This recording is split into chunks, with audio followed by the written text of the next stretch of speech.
What I wanted to talk about today is this idea of truly empowered teams. So what is that? What are we really talking about here? In great product companies, the teams are actually empowered to come up with great solutions for our customers in ways that meet the needs of the business.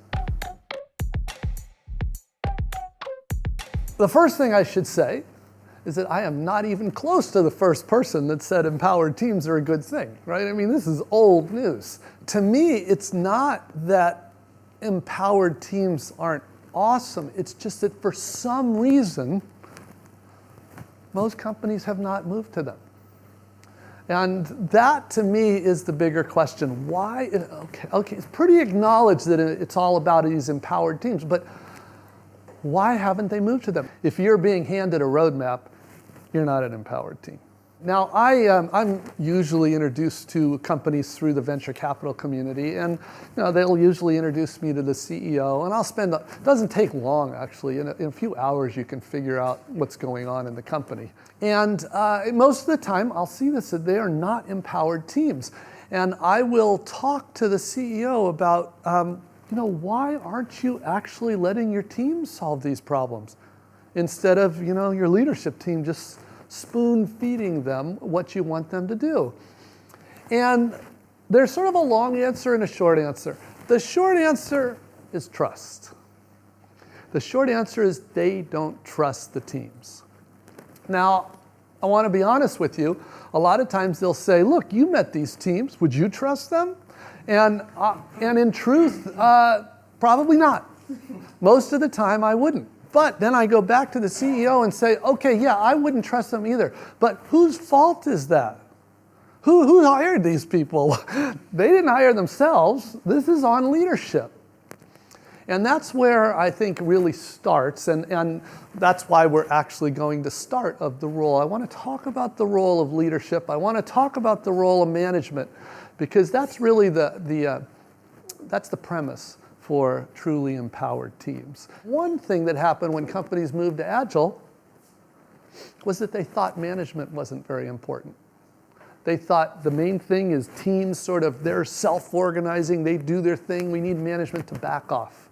And I think that was a very big misunderstanding.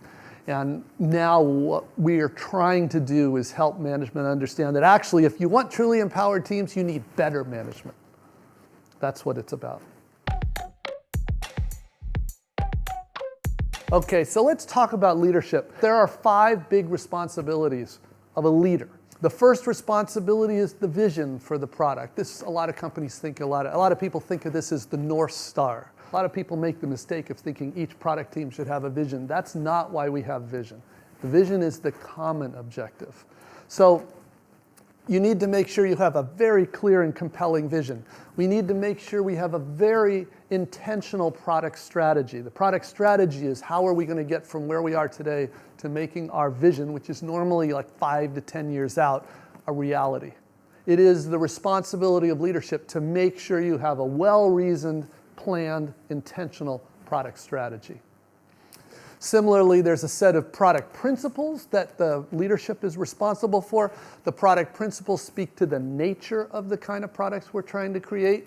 These product principles are key. In fact, those 3 typically go together.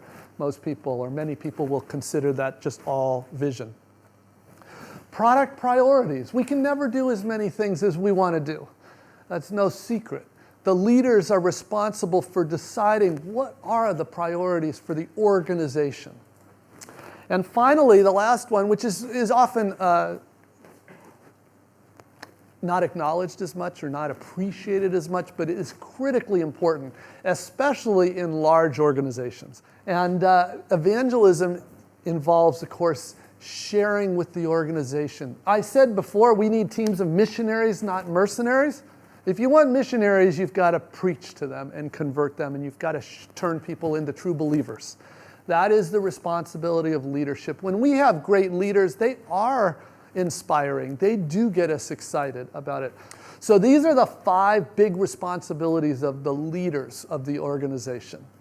And if we want to have truly empowered teams, we definitely need that because this is the context they have. That without this, they can't make the decisions they need to make. They don't know how what their work will contribute into the bigger whole. There's lots of kinds of management. I am only talking about those people that are people managers. I'm not talking about product managers or product marketing managers where they're not actually managing people. But I'm especially interested in those people that manage individual contributors on a product team. Specifically, that's the people that manage product managers, the people that manage designers, and the people that manage engineers. There are 3 big responsibilities of every people manager. So the first is staffing. You need to source, you need to recruit, and you need to onboard, you need to evaluate. That's all staffing. And when there's a problem, when the person literally can't do the job, you need to correct it. So that is the first responsibility. The second responsibility is the biggest of the 3, and the area that I think is neglected the most, and that is coaching. It is literally the responsibility, the primary responsibility of the people managers to develop the skills of their people. And then third, if you want truly empowered teams, it means you have to give them problems to solve, not solutions to go implement. So that's the difference between giving a team a roadmap and giving them business problems to solve. So those are the 3 big responsibilities for people managers. So I mentioned earlier that the big reason that these CEOs don't empower the teams is because they don't trust them. Right? So let's go back to that because that really is the foundation for this, is trust. And I want to talk about that. So trust is a function of 2 things, competence and character. And really, this is what we have to focus on. When we talk about recruiting and building teams, it's all about competence and character. You need to hire competent people. Now, occasionally, we'll make an exception to that. A hiring manager will make an intentional, conscious exception to that and say, I'm going to hire this person. This is most often done with engineers, based on potential, not proven competence. They have never done it before, but we think they can do it.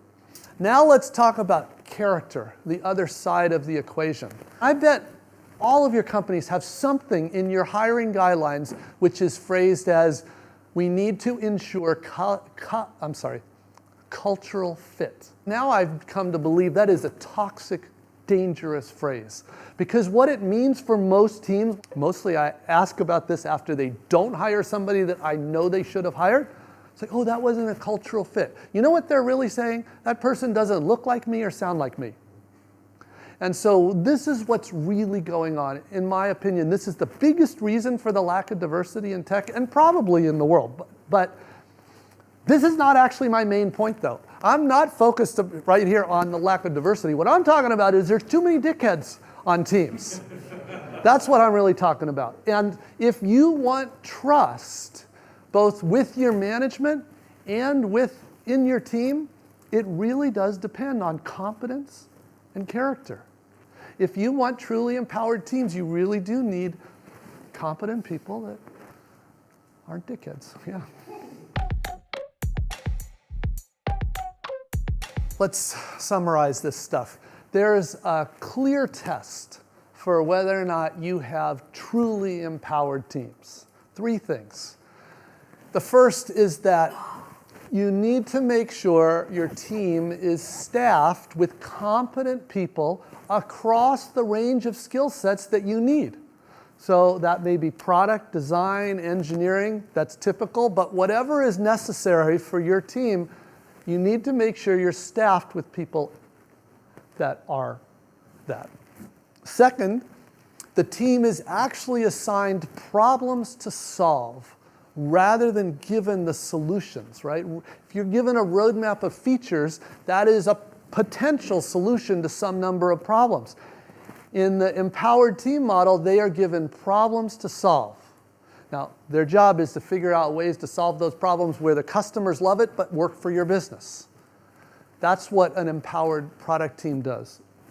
And finally, the team, a truly empowered team, what comes along with that responsibility is the obligation of accountability. You are actually accountable for business results, often referred to as the outcome, not output. You might have to do 100 releases over the course of 3 weeks if you're doing continuous delivery in order to do it. But what matters is not that you did 100 little releases, but that you actually solved the problem at the end of 3 weeks. That's what we mean by an accountable, empowered product team. If you're doing those 3 things, I would argue you're doing truly empowered teams, and that's what I want. That's what I find in the best product companies. This is how they're set up. This is how they're expected to perform. I hope that was useful. I appreciate you guys coming out here, and it's nice to meet the Bristol community. So that's cool. So good luck. Thank you.